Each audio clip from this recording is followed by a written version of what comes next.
So here's a question for you. Can record labels and artists make a living in a world where music is basically free? That's what we look at here on The Future of What, where we talk about the business side of the recording industry. I'm Portia Sabin, host of The Future of What and president of the independent label Kill Rock Stars. On the last episode of The Future of What, several of our guests mentioned the word licensing and talked about how getting a good license can make all the difference to an artist's income in a given year. Today, we're going to explain what this means. What is a license? Who does it and how? We'll unpack the difference between master and sync rights, and we'll delve a bit into the mysterious world of music publishing. But first, I'd like to welcome Justin Ringel to the studio.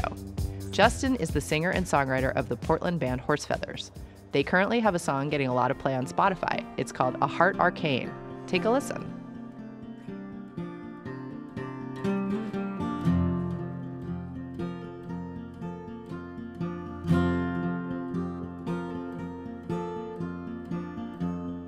There was the thinnest wind down away. It's so cold inside you go. It's where you mean to stay night and day. Justin Ringel, welcome to The Future of What? Hi there. How are you? I'm doing well. Oh, good. So, you started Horsefeathers back in 2004, and you just released your 5th album. Can you tell us how long it took before you could quit your day job?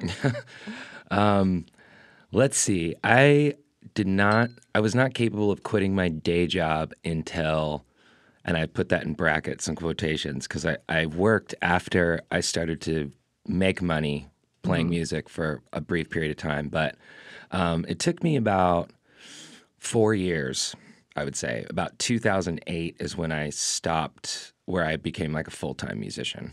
Right, a career musician. Yes. That's amazing.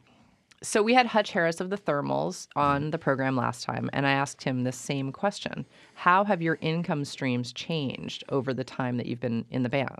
When I first started to actually make income, let me say that, it was primarily based on physical sales and royalties. And then along the line, just as what, the topic of the show is, licensing became a big part of that, and getting some syncs for commercials and that kind of stuff. And then it's kind of obviously the buzz thing when I first started was like the iTunes download. Digital music was starting to be like the real income stream. It wasn't just physical sales; it was the iTunes download, or being able to download something online and pay for it. And then that has since changed to now what seems to be more of a streaming model, while the physical sales are kind of diminishing. Right, Yeah. as we unfortunately all know. What role did touring play at that in the early days? Sure. Touring has always been a funny thing for me personally, because I'm kind of the primary singer-songwriter, and I have had to hire musicians to play with me on tour. So I have a lot of income that goes out in the touring business, where ultimately it kind of ends up being more of a promotional method for me to then kind of recoup that money or make money then from record sales that have, kind of occurred because of the interest from the tours. That's kind of traditionally how it's been. I do make money on tours, but it takes like a particular type of scenario where we don't have to travel. We're not traveling forever, or like long distances, or for instance, like flying to Europe and having tons of overhead definitely changes the bottom line for me as the kind of sole proprietor and entrepreneur of the group. Right. And that's real different from what we heard from Hutch, because of course Hutch is in a band with 3 members.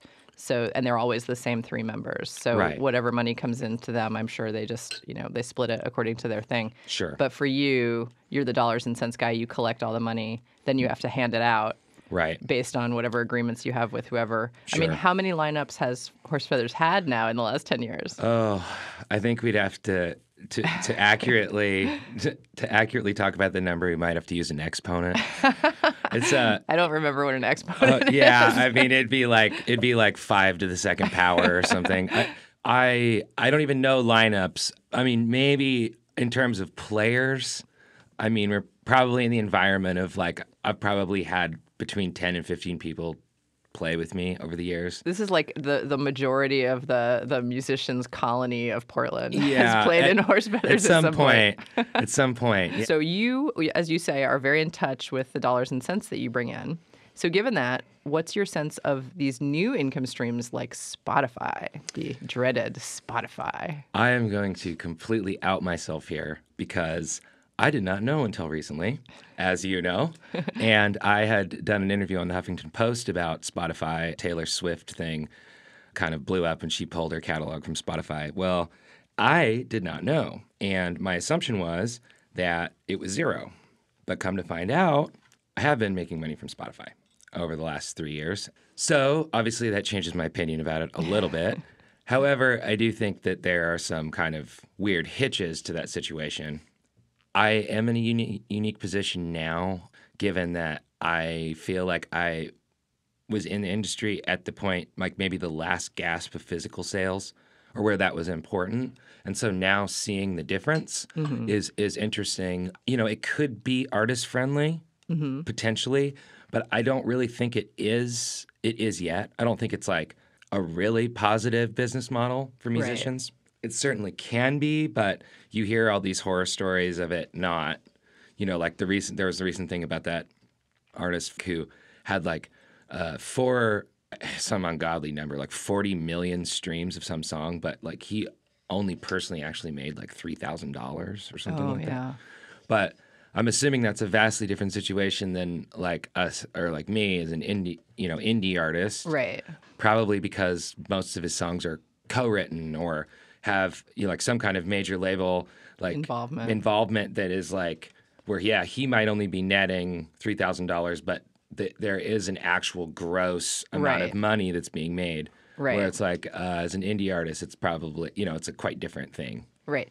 And can you speak, since you brought it up, a little bit to being an indie artist? I mean, what does that mean in terms of your connection to your money?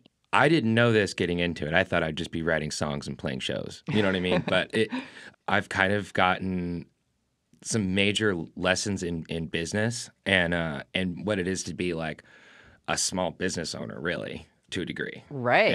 And that is a weighty concept. Mm-hmm. Absolutely. Now, how long would you say it took you to figure out that you actually were like the proprietor of a small business? That kind of dropped on me when I really started to have to pay taxes. Oh, yeah. Yeah. Taxes. That. So that was actually when you made money. Right. And none of these things were clear when each year was in the red. Right. It just seemed like, oh, I'm playing music and, following my dream. Right. Kind of thing. But as soon as there was any money, then there's that, you have your booking agent, but there is the deadliest agent of all, and that's the IRS agent. They want their percentage too. And they're not going to stop. Like, they're not just going to be nice and let you slide. No, they're going to show up. They're going to show up, or even or audit you. Audit you. Oh my God! I just got audited last year. Oh my God! And it's really fun to explain your deductions in an IRS audit as a musician because they don't believe that you can possibly make money playing music. Right. They asked me no less than 10 times if I had another job. Wow. Yeah. That's actually really fascinating because that just sort of speaks to how our culture does not see music as a viable business option. And actually that could be one of the reasons why what I was going to say was, other artists seem to not really necessarily get it, that being a musician is being a business owner. Definitely. And I think it's because in our culture we just... we see them as two completely separate things. Like musicians are artists. They're out there living in a garret and making beautiful things and not being concerned with stuff like taxes. Right. Well, I think that part of it is I'm going to kind of dub myself as like part of this group that is the unicorn in the music industry, really. And that's to be like a middle class musician. I think it's the conception is you're either a starving artist or you are enormous. Right. Like you're famous. Lady Gaga. Right, exactly. Right. And so it's really funny because when you tell people that you're a musician, I have to foreshadow a little bit and say like, I'm a professional musician. Like I my job is making music, and or rather, that's how I make money. Right. Because normally people automatically assume if you tell them what you like the name of your group or your name, and they don't know what it is, they assume that you're in the first category, the starving category. Right. And it's like, no, like there is a middle class, but I think it's a pretty small one. And I think it's hard to be in there. That's so funny. I remember in 2001 telling an 18-year-old about this band called Slater Kinney. Mm-hmm. She said, "Oh, well, I've never heard of them, but I'm sure I will when they make a name for themselves." Right. And they had just sold 90,000 records. Right. So we have a very weird idea in this country. Which was there's probably a huge gap between totally being... and 90,000 records in 2000 probably wasn't like totally crazy. Like now that would be like just this smash hit. Yeah. You would be Lady Gaga if you sold 90,000 Totally. records. I mean, does she even sell 90,000 records like not in a debut week, that's for sure. Yeah. Yeah. Do you want to tell us about that great year that you had when you licensed 9 songs to the California Dairy Board? Yeah, that was pretty life-changing. All of a sudden, it was like going from, I was squeaking by. I didn't have to work a job anymore, but all of a sudden there was like kind of what to me you could have said it was $1 million. Right. You know what I mean?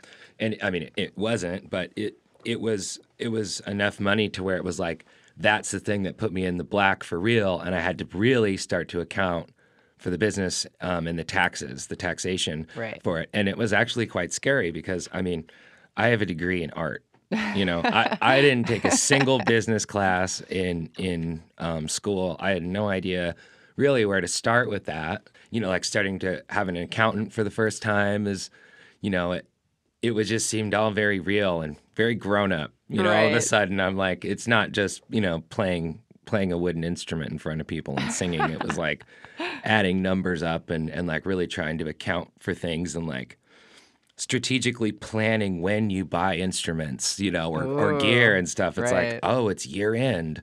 Right. It's and like thinking like a small business owner kind of. Right. But yeah, that was great. I haven't had anything quite as significant as that since, but little bits and pieces, and it's all part of the pie. It's all part of how I make a living is to just, we'll randomly get some little thing where they want to use 30 seconds of a song and some indie film for screening, and they want to give you like $1,000 here and $1,000 there. And it's not like the huge, like, payday of like a big campaign or anything like that. Like that particular thing was like several commercials, but it's all part of the pie in terms of like how I actually managed to do this magic trick and make a living playing music. So just to clarify for the audience, the California Dairy Board situation was a series of commercials for the California Dairy Board about, milk and farmers and cows and things. Mm-hmm. And they used parts of at least 9 of your songs. That's right. I think that's right. And it went over quite a while. I mean, several months, I think, the campaign. Yeah, they ended up, I think they renewed it twice. Yes, they renewed it twice. And that was another thing that's amazing about licensing, because if you do, or if you're lucky enough to get some of your music placed in something and then they use it over and over, sure, you just get paid again and again. Right. Which is great. Yeah, I love that. Yeah, we have no problem with that. Yeah. Okay, so now because part of the mission of the show is to be educational and help people understand what the heck we all do here, all right. Can you tell us the difference between the master side and the sync side of a song? Certainly. Okay, I've learned this the hard way, actually. When you record a song and say, like, in our arrangement, and I say you, Portia Saban, being the president of Kill Rock Stars, you sign a contract and the label owns the master rights, which is the recording of that particular song. Correct. The concept of the song, that typically belongs to the writer, and that is the thing that people will refer to as the sync side. Correct. So, for example, a song that Horse Feathers writes, sure, that is on Kill Rock Stars, let's say, let's just take A Heart Arcane. If, let's say, Dawn Dishwashing Liquid were to license that song, there would be a sync side and a master side. And Kill Rock Stars would get paid for the master side because we own the master recording. And you, Justin Ringel, would get paid for the sync side. That's right. And because we have a 50-50 deal, which is a profit share deal, which is what indie labels tend to have, you'll get 50% of that half that I got, and you'll get 100% of the half that you got.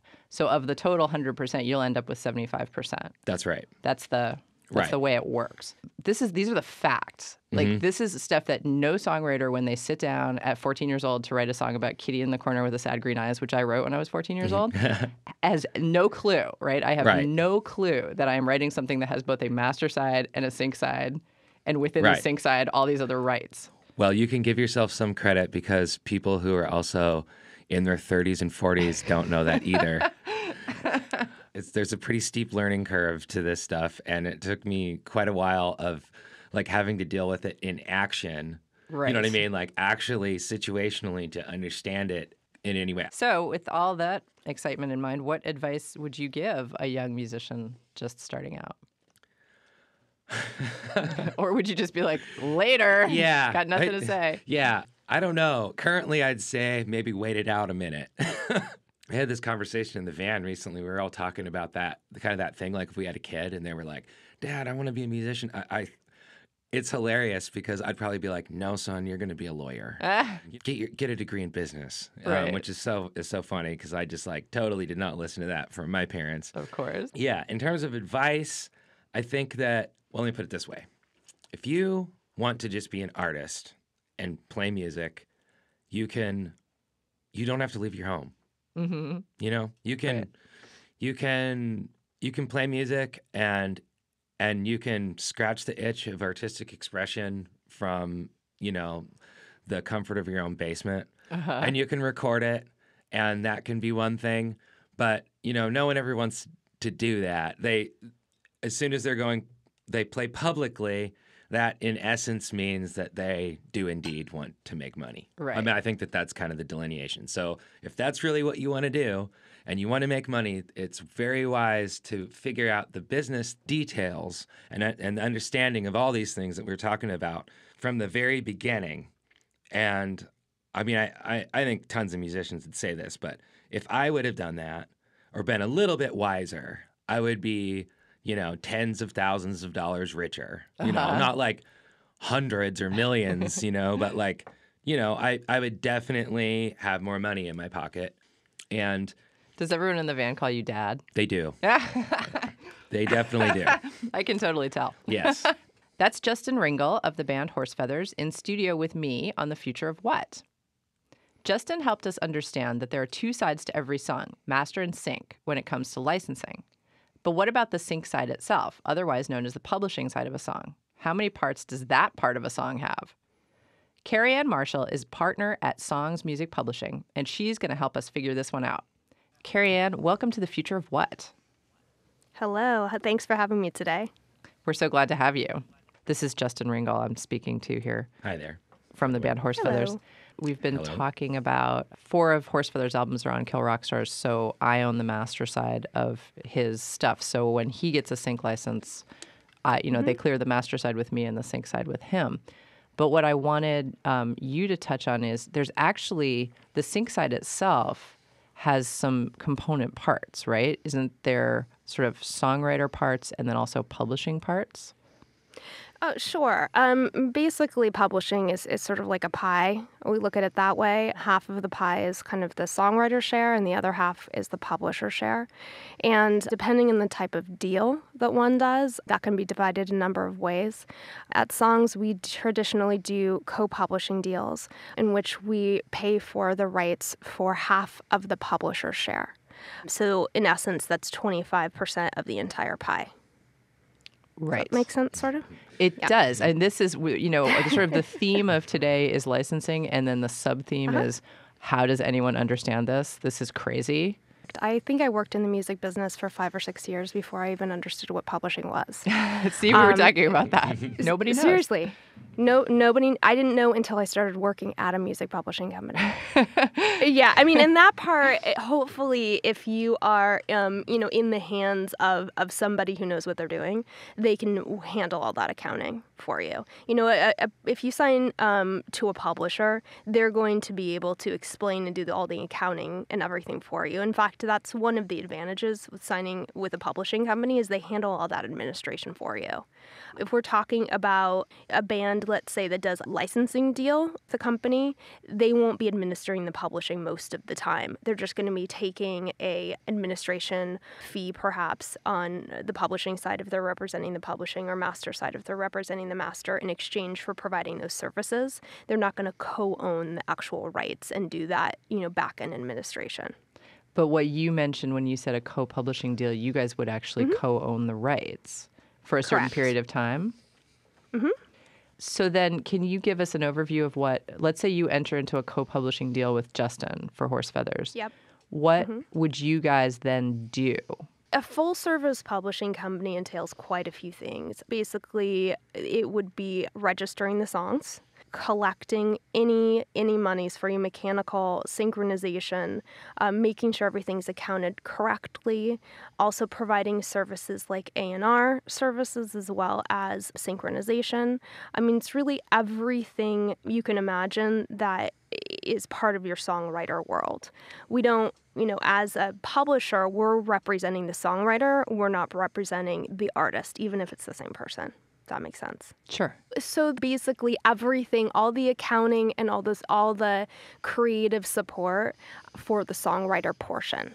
So perhaps giving feedback on songs or notes if a band is getting ready to record an album, obviously pitching songs for film and television commercials, and doing all the accounting that goes along with any record sales or downloads or synchronization. So help us understand this. Let's say you guys find a young artist or a new artist that you want to work with. What do you give them in exchange for their publishing rights? I mean, you've given us, you're pretty much, publishers are extremely helpful in this situation because clearly the accounting on the back end of this is pretty confusing if you had to do it yourself. Mm-hmm. So what is it that you guys give to artists up front? There's always an advance. And that's negotiable. And we feel like, I'm in a little bit of a different position. I used to work at a major publishing company. I now work at an independent music publishing company because I prefer to be more hands-on with our songwriters. There are great things about big publishing companies too. I just like to roll up my sleeves and really get to know my writers very, very well, all of my writers. And we sort of feel like when we enter into a publishing agreement with a new songwriter, we feel like we're partners with them. Publishing is kind of a big deal. It's almost like real estate in some ways. So to, in a sense, sell part of the publishing to us, we want to make sure that we can really provide a high level of service. So there's an advance. And there's a negotiation that takes place. I removed myself from that on purpose. And then once we enter into an agreement, there's a lot of things that we can do. I can kind of dig in a little bit, but, my team, which is the synchronization team, likes to sit with any new writers that we sign and go over a plan or strategy. And part of that usually happens before we even sign the writer to make sure we really, truly can add value. As a small company, we're not trying to just sign everything we can. That doesn't make sense for us. We really want to make sure that we can add value. And certainly from where I sit, I never know which songs are going to get licensed or what the landscape is going to look like from a licensing point of view. But I do know what music supervisors are going to be asking for in the moment. That changes too. And I do, my team and I work really, really hard. So we want to make sure that we feel like we're partners and our interests are aligned with our writers. So once our writers get signed and have that negotiation, get in advance, are signed to us, the rights are exchanged, we really try to set up a game plan for synchronization. Of course, they also sit with A&R Creative Services to get the co-writing or songwriting or that portion of their business aligned as far as the strategy is concerned as well. So how do you guys go about finding new talent? Well, we have an A&R department, and they're always looking for writers that they think will fit at our company. as I mentioned before, we're not just trying to sign everything. That doesn't make sense for us. We really want to make sure we can add value. So we think about how that will fit in, how the writer will fit in with our current roster. And some of it's word of mouth. We've signed a handful of bands or writers who have come to us because of either referrals or they're friends with bands. One of them we signed a few years ago was on tour with another band that signed to us and kind of emailed me blindly and said, can we set up a meeting? I mean, it really, really depends. That's Carrie-Ann Marshall, partner at Songs Music Publishing. Carrie-Ann, thanks so much for joining us on The Future of What? Oh, my pleasure. Nice talking to you both.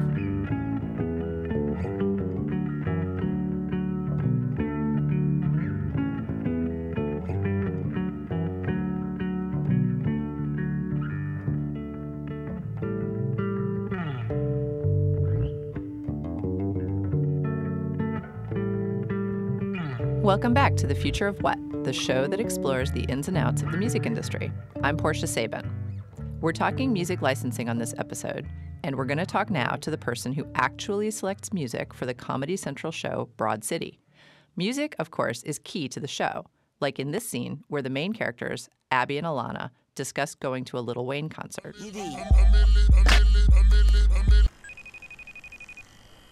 Ab. No joke. Today is the day we become Abby and Alana, the boss bitches. We are in our minds. Are you with me? Yeah, I'm with you. Awesome. Are you done? Is that the whole thing? Obviously, I have a plan. Tonight, we are going to see a secret pop-up Lil Wayne concert at Bowery Ballroom. I can't. I'm so broke. No excuses, girl. I'm getting big old balls of mozzarella today. Get it. Harder. You're gonna have to speak in English for me. I'm getting my paycheck today and I can spot you, bitch. I wish that I could, but I'm so close to finishing season 1 of Damages, and I made this amazing cashew stir fry for the week, so I'm actually pretty booked. Stir fry? Can I talk to the Abby who stole a van? Ab, you're so stuck in your little routine. I bet you schedule when you jack off. The guy behind the music in those scenes is Matt FX Feldman. Matt's the music supervisor for Broad City, and he joins us now from New York. Matt, welcome to The Future of What?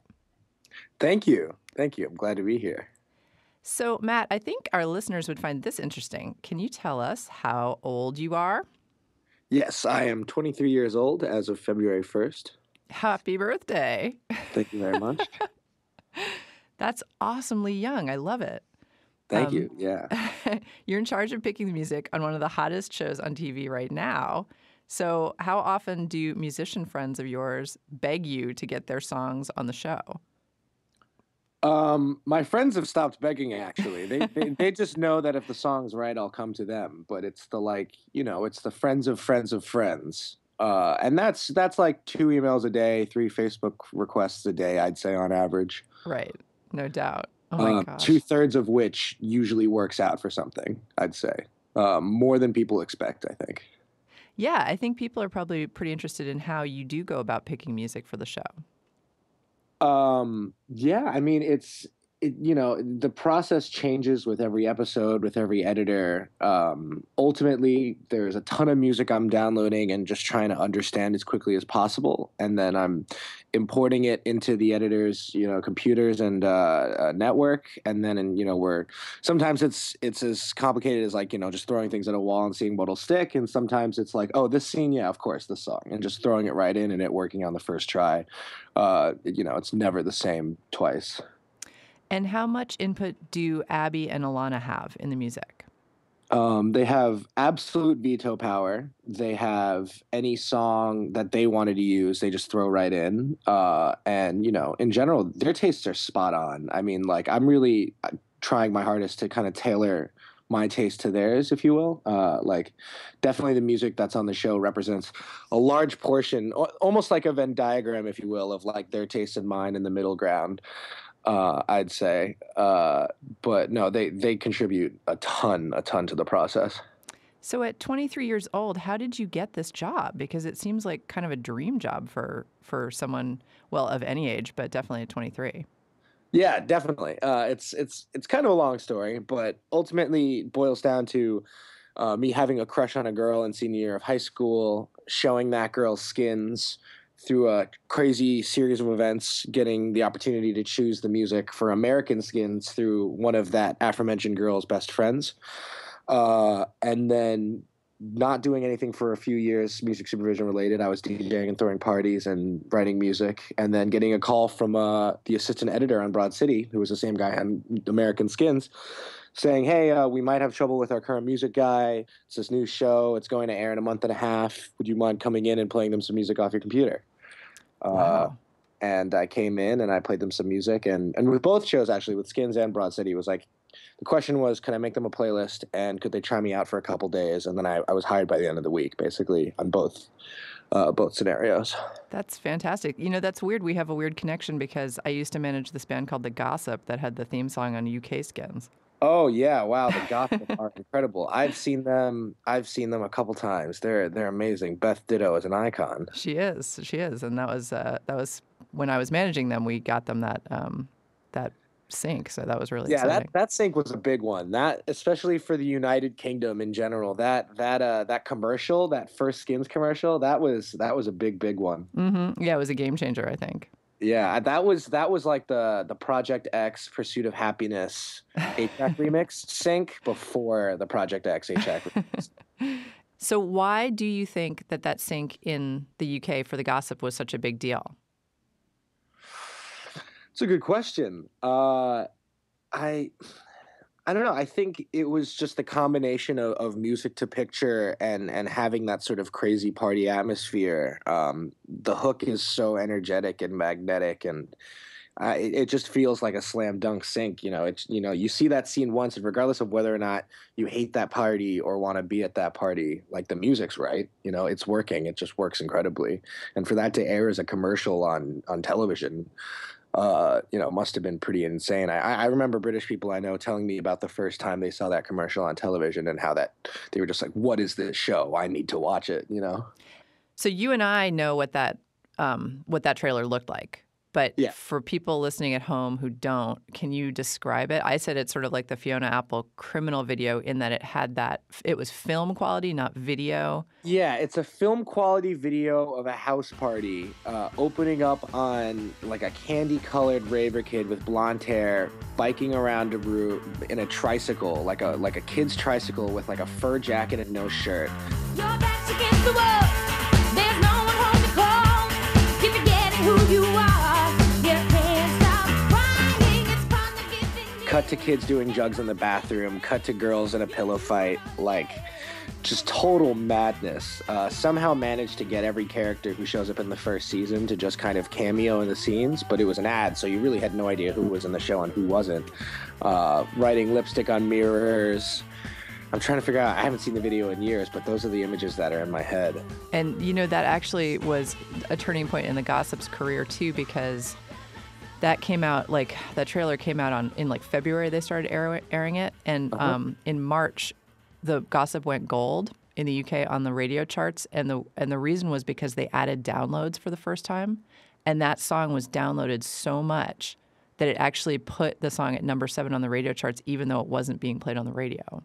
I believe it. Yeah. I 100% believe it. So now Broad City is a huge hit for Comedy Central, but of course the show still has to make the network some money. So when you're picking music, do you just go ahead and pick the music that you like and not worry about how much it costs and let somebody else work out the cost? Oh, I wish. It's almost the opposite. I'm in a really fortunate position, having spent a few years DJing and throwing parties, that I've met a lot of incredibly talented producers and bands and musicians who don't have label support, don't have publishing support, but produce incredibly good music. And, some of these guys have publicists, have released remix on dance labels and things like that, but, they don't have that, like, man in a suit upstairs telling them that they can't take the opportunity unless it's $5,000. So they're down to do it. They're down to put their music on a show on a low budget. So in that case, I'm putting on music from producers that I like. But I don't even think in terms of music, like, from bands that I know, from famous bands and artists. Like, I try to stay away from that as much as possible, just so I know that we can come in on budget. And but occasionally you must have a situation where where there's just one song that's like, we absolutely have to have the Beatles version of And, whatever. and a lot of those situations are the girls. Right. And, and then that's it. And when it's the girls and they like a song, it's like, of course, we'll do everything we can to get it. Drake, for example, was the girls' choice. They filmed the scene to that song, the Started from the Bottom. And it was like a week in, 6-week, 9-week process of figuring out whether or not we were going to get the song. But that was something where, every favor, I remember Lana telling me that she was like, well, Jake's in SNL this weekend. I'm going to try to go to SNL. And I don't even remember if she did or not, but like that was the air in the office. Like, what are we going to do to get this song? Right. That's pretty exciting. That's a pretty fun job. So now, do you have any advice if you had, young friends come to you and say, man, I want to be a music supervisor? Do you have any advice for how to go about that? Yeah. I mean, I've been asked the question a few times. And again, like, I'm so grateful and fortunate to have gotten the opportunity to do it kind of serendipitously. I know that New York and LA are the two hotbeds for music supervision. I know that there's also a lot of shows that come out of Atlanta, though I don't really know the details of that. I just know that, I've been trying to get into cartoons myself. I'd love to choose music for cartoons, and it seems like a lot of them are produced down there. Mm-hmm. I don't know. Send emails. Just send emails and be nice and try to get yourself in the room somehow and, try to take the odd road. Don't necessarily just email a music supervisor, email a TV director, email a writer, you never know. You really never know. The Skins thing came across because a friend of a friend literally emailed Brian Elsley and was like, let me be your intern. And he said yes. So you just never know. Keep trying. I think, and the funny part is, and we're trying to be helpful on this show and help people out, but a lot of life really is like that. It's very serendipitous. Definitely. Absolutely. So, Matt, thank you so much for joining us here on The Future of What? Absolutely. Thank you. That was Matt FX Feldman, music supervisor for Broad City. Stay with us as we talk to someone who is responsible for the placement of music in movie trailers, another important and highly visible opportunity for artists. Coming up next on The Future of What?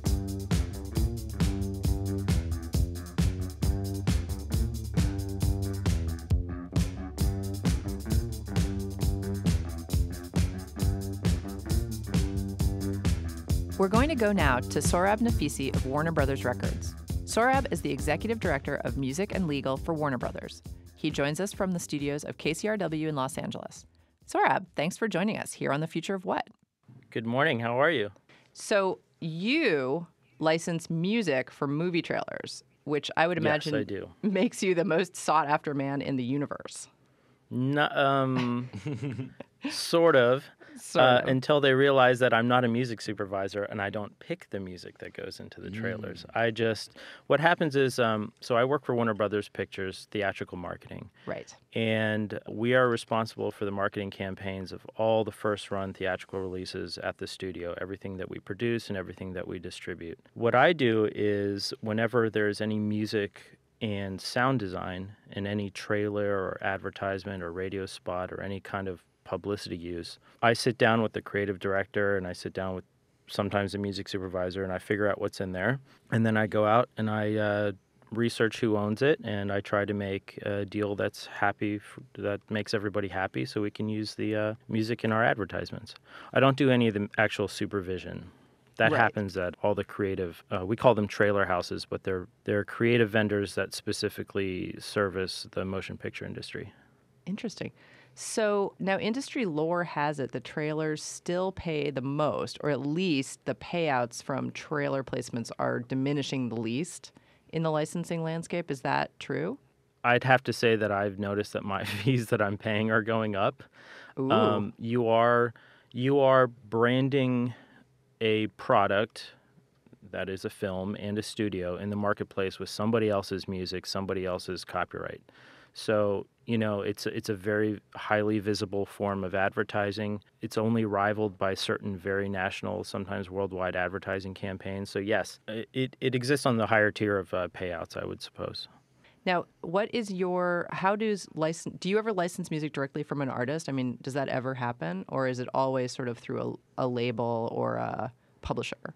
It's completely across the board. I'd say the bulk of everything that I license is either through a major or major indie label or publisher or a sound design production company. But oftentimes a significant percentage comes from directly from artists because music supervisors are always competing with each other to find something that somebody else hasn't used before, and oftentimes it comes from their own personal music collections. They're being pitched stuff constantly, and so not everything that is suitable for advertising happens to be signed to a major label or publisher. So oftentimes, yes, we are dealing with bands directly. So you did not mention indie labels in that list. Indie labels, the thing with indie labels is what I've noticed is they tend to go, much as indie labels tend to go through aggregators for distribution of their music. I've noticed that a lot of indie labels, instead of having in-house people whose sole jobs are to pitch and license music, they tend to go through music licensing companies that specialize in pitching smaller catalogs or specialized catalog. And so, that's the reason I didn't really say.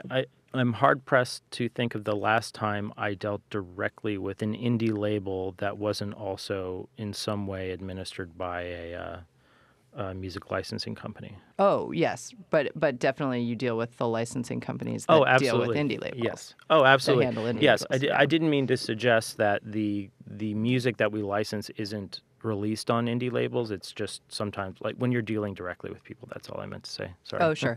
No, and I understand what you mean because major labels, and I mean, that's a big difference. Major labels and major indies tend to have their own licensing departments in-house. Absolutely. Right. And that's a very different scenario. Yeah. Well, that makes more sense. I was like, oh my God, we'll never get a song in the trailer as long as I live. Panic. So can you tell us from your perspective how the licensing landscape has changed in the past 10 years? I feel like there is a greater emphasis on sync licensing in terms of like advertising and film and TV use, both in terms of content for TV shows and placement in films. There used to be, it used to not be such an emphasis for getting your catalog into these types of programs. Also, in part and parcel is the advertising of those things. I feel like in the 90s and even in the early 2000s, it was not, if it wasn't an afterthought, it was almost like a stigma. You didn't want to be associated with advertising a brand or whatnot. But now a lot of the major indies and a lot of all these like music licensing companies have sprouted up just to service this part of the industry. I think it's strange in that the fees have gone up. There's a lot more content out there. There's a lot more places for content. So there's a lot more. The pie has gotten bigger, if that makes sense. It's not just, shows that are running on network TV and cable TV. There's a lot of different content out there, and they all need music. One thing that I did feel like was people thought that for a long time that sync licensing revenues would sort of help replace record sales. And I don't know if the math ever made sense for that, but that's still something I hear a lot. There's a lot of expectation to make up with the lack of record sales with sync licensing, and so that's given a greater emphasis to try to get artists placed in the right TV programs or advertisements as well. Right, and I think that's just the desperation of the industry. I mean, I think we all agree that sync licensing is more like getting struck by lightning rather than absolutely, than anything you could put into your after budget. you've won the lottery. After you've won the lottery, exactly.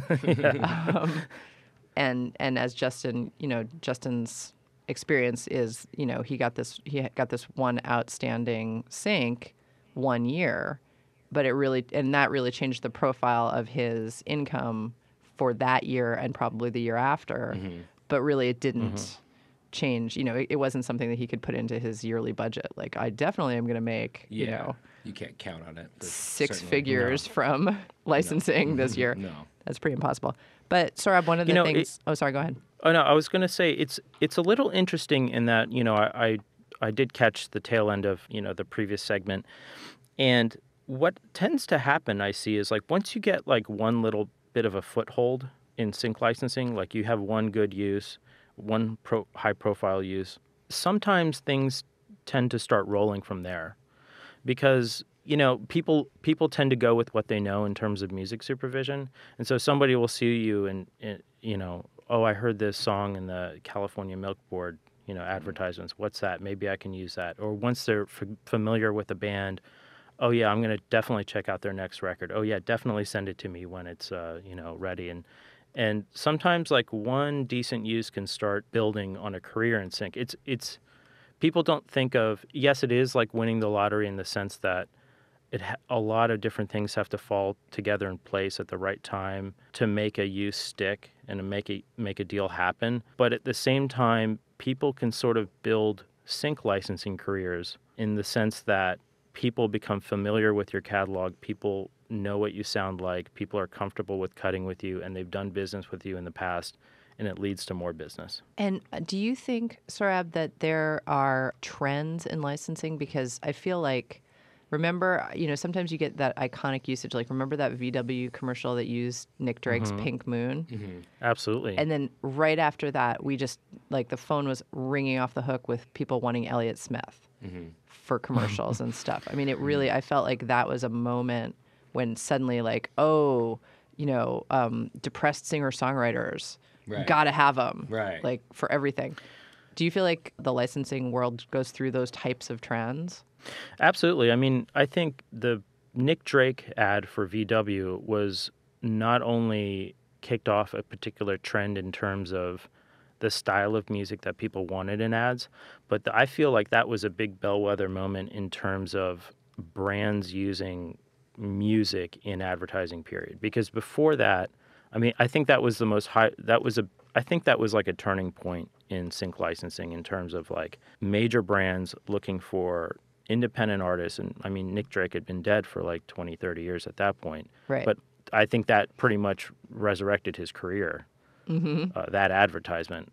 I have the greatest respect for music supervisors, but they are working for directors, they are working for the showrunners, and they are working for the studios that want them to use certain types of things that they hear elsewhere. Right now, a huge thing, I roll my eyes every time I see it, and we do a lot of it at Warner Brothers, but everybody's looking for the next big, cool cover of a classic song to use in a trailer. That just seems, everybody's mining their catalogs in terms of publishing to find somebody to make a fresh version of it for a trailer use, and that seems to be a big thing right now. A year prior to that, there was a very short-lived infatuation with all things pseudo dubstep. I mean, there was even we did some Pacific Rim TV spots that had essentially like crazy dubstep in it. 2 years prior to that, it was, when 2010 came around and Warner Brothers put out the first couple trailers for Inception, that kicked off a whole trend of people doing the low drone blasts, the that sort of sound. Like that sort of permeated the rest of a lot of the trailer music you heard, after that had, referenced that in many ways. So yes, there are trends right now. I feel like we're in coverland right now. Wow, that's so interesting. Justin? Yeah. Get out of here and go do some covers. Oh, I know. Yeah, Which, He's got a Blackburn covered, I feel like, I know. I feel like, in a way, I really like that. I feel like covers are a prime example of how copyright law is supposed to work and how music is supposed to work. You write a song, you make a recording of it, the moment you fix it in a tangible medium, you have the copyright. So later on, decades later, somebody else wants to take your music and reinterpret it and re-release it, and that is a testament to the lasting quality of the music and the intrinsic quality of the music. And notwithstanding the fact that it might be used in an advertisement or created for an advertisement, that's the way I feel like that's an example of how legally the copyright system sometimes works here. It's that, a modern band can take an old song, make a new interpretation of it, and it's out there and people get turned on to the original music. So I like that. So one thing you said I want to touch on real fast, which was something we also talked about last week, which was this idea of selling out, because it's true. When I got into the music business in the 90s, there was still a really strong sense of you would never want your music to be used in a commercial because that would be selling out. And last week we talked to Hutch Harris from the Thermals, who were famous for turning down a Hummer commercial I think they'd been offered $100,000 for it or something, and they turned the money down because they were like, we're not going to support that brand. And I feel like, much like the Nick Drake license, I feel like there was this moment that happened, and I think I can put my finger on it. I think it was the Of Montreal song for Outback Steakhouse. Oh, do you remember yes. that? That like changed do. everything. After that date, nobody has ever said the words selling out. I have never heard those. And instead, every young band I know is like, oh, I hope we get a commercial for something. You know, Right. I can't wait to sell our music to somebody. Well, I think that there's a few things. I think that part of that is in the previous part where we were talking. It's because of how physical sales have absolutely disappeared. Right. That it's the only way that a lot of musicians think that they're actually going to make money. So the stigma kind of disappeared with record sales. It was like, oh well, this is the only way that we could possibly make money. So the interest in it has gone up, and also the stigma has gone down. Like no one. Yeah. I mean, I guess widely, I guess in the musical community that I'm in, or just I know people that are always they're doing spec stuff or licensing music they've already made, and no one talks about it unless it's something about a brand they disagree with because of political reasons or something like that. Like the Hummer thing is a perfect example. Like I wouldn't license to Hummer, because they're not environmentally conscious or whatever. Right. But outside of that, it's total fair game. Some artists just still feel, and that is completely valid, that like any form of advertising is, anathema to them. They're making music for the sake of making music. Just because you happen to find it and want to use it to sell your product doesn't mean that I have to play along. That attitude is utterly perplexing to everybody in my building that I work.